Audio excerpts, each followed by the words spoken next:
Story time mga sisi ko nung na-scam ako dito sa Japan. Sabi ko naman sa inyo before, paniwalain ako. I mean, uto-uto ang sister nyo.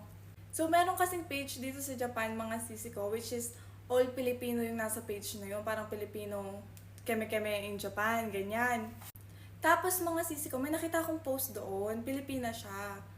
Kaya siya nagpapasalamat siya kasi daw gumaan daw yung buhay niya, ganyan-ganyan. Naging successful daw siya dahil sa website na to, tinulungan daw siya ng babae na to. So, ayan nga mga sisi ko, dahil paniwalain nga ako, minessage ko siya, sabi ko how, like paano niya nagawa.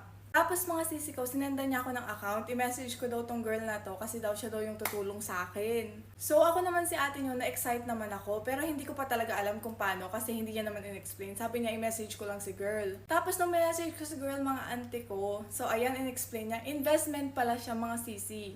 Tapos meron silang website. So sa atin yung girl, in-explain niya. So trading investment siya. So scam. Tapos ako naman, ito sobrang excited kasi sabi niya pwede daw bumalik ng 3 times yung pera ko. So ito naman ako. Ayan, utong-uto. Sobrang saya-saya. Ganyan. Parang, ay, yayaman na ako. Ganun-ganun. Yayaman ako na mabilisan.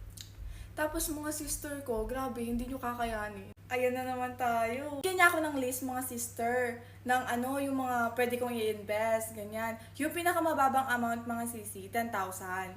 Tapos, ano, ginawa niya na ako ng account dun sa website nila, which is hindi ko siya nagagalaw pero na-open ko siya. So, siya yung nagko-control dun sa website na yun, dun sa account ko, ganyan.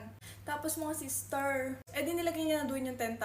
Tapos yung 10,000 ko mga sister, nag 3 times. So, sabi ko, ala, ang bilis. Wala pang isang oras yun. Sabi ko, ala, ang bilis. Grabe naman. Tapos mga auntie ko, di na-excite ako. Tapos sabi ko sa kanya, so, paano ko i-withdraw? Sabi niya, mag-send daw ako ulit sa kanya ng 10,000 sa GCash para daw ma-withdraw ko. Parang ganun, parang yung limit.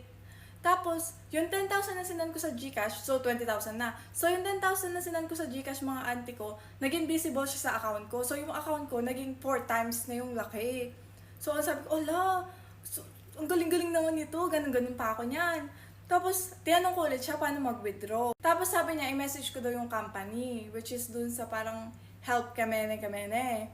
Tapos nag-message ako mga auntie ko. Tapos, may nagre-reply naman, parang sobrang legit ng page, ganun. Talaga maniniwala kayo.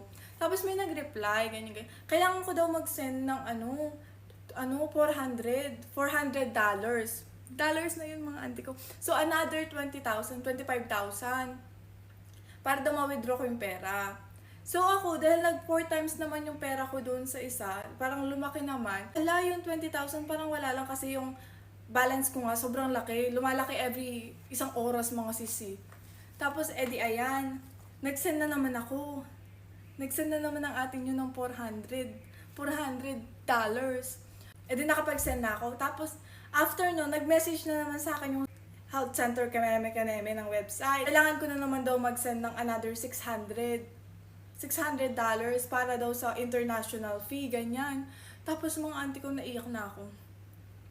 Kasi alam kong scam na nun. Tapos, syempre praning si ate nyo, kapag talaga, kinakabahan ako, talagang todo search ako. Tapos, pwede kasi sa Google na mag-search ka ng picture sa Google. Tapos, sinearch ko yung picture ni ate nyo, which is yung profile dun sa Facebook account na ka-chat ko. Mga sister, AI. AI picture yun. So, hindi siya totoong tao. So, na-scam ako ng AI. Kaya kayo, huwag kayong tanga. I-reveal ko yung picture nun. I-reveal ko yung Facebook account para maiwasan nyo. So, ayan yung account mga sisi ko. Kaya kung meron man nag-i-invite sa'yo mag-invest, ganyan-ganyan. Tapos yung account na yan, scam po yan. Scam. Yan, scam yan guys. Huwag kayong magpaniwala, huwag niyo akong gayahin.